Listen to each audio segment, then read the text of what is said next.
Hello दोस्तों, मैं रेनू मिश्रा आप सभी का अपने यूट्यूब चैनल में स्वागत करती हूँ। बहुत प्यारा सा लाचारी गीत लेके आई हूँ आप लोगों के बीच में। कैसे लगेगा कमेंट में ज़रूर लिखना। सासू जी के बोली पिया हमसे ना सहाई, सासू जी के बोली पिया हमसे ना सहाई, हो अलगवा हो जाना, हो अलगवा हो जाना, खर्चा नैहर से मंगब, हो अलगवा हो जाना, खर्चा नैहर से मंगब, हो अलगवा हो जाना। जीव के जंजाल तोहरे माई बाबू, जीव के जंजाल तोहरे माई बाबू, आग लागे सैया हो तोहरी रुपैया, आग लागे मोरे सैया तोहरी रुपैया। चुंगुल खोर ननदी से जिया वो भी आएगा, चुंगुल खोर ननदी से जिया वो भी आएगा, हो अलगवा हो जाना, हो अलगवा हो जाना, खर्चा नैहर से मंगब, हो अलगवा हो जाना, खर्चा नैहर से मंगब, हो अलगवा हो जाना। हम कह के पिया तोहरा, हम कह के भैया से देव नव करिया, हम कह के भैया से लगवब नव करिया, लगवब नव करिया, हो लगवब नव करिया।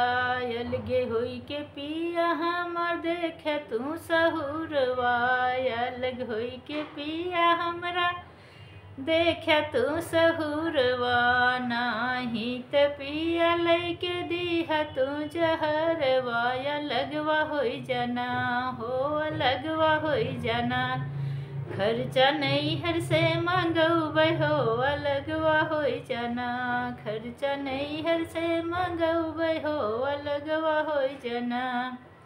मेहरी के दुख पिया तो है ना दिखाई, हो मेहरी के दुख पिया तो है ना दिखाई, हो सासू और ननद पिया हमके गरिया में, हो सासू और ननदिया पिया हमके गरिया में, हो अलगवा हो जाना, हो अलगवा हो जाना, खर्चा नैहर से मंगब, हो अलगवा हो जाना, खर्चा नैहर से मंगब, हो अलगवा हो जाना।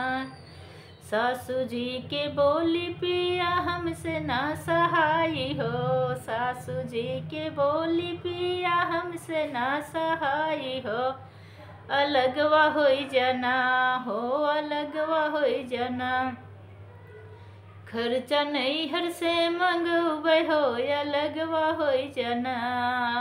जब हो मोरी रनिया तू महतारी, हो जब बनबू मोरी रनिया तू महतारी, हो हुई है दूर गतिया रानी तोहरो हमरी नैया, हो हुई है दूर गतिया रानी तोहरो हमरी नैया, हो अलगवा हो जाना, खर्चा नैहर से मंगब, हो अलगवा हो जाना। चुपचाप करा रानी माई बाबू सेवा, हो चुपचाप करा रानी माई बाबू सेवा, हो उद्धार होई है ना रानी तोहरा होई है बेड़ा परवा, हो कि सेवा करना, खर्चा नैहर से मंगब, हो अलगवा हो जाना, खर्चा नैहर से मंगब, हो अलगवा हो जाना।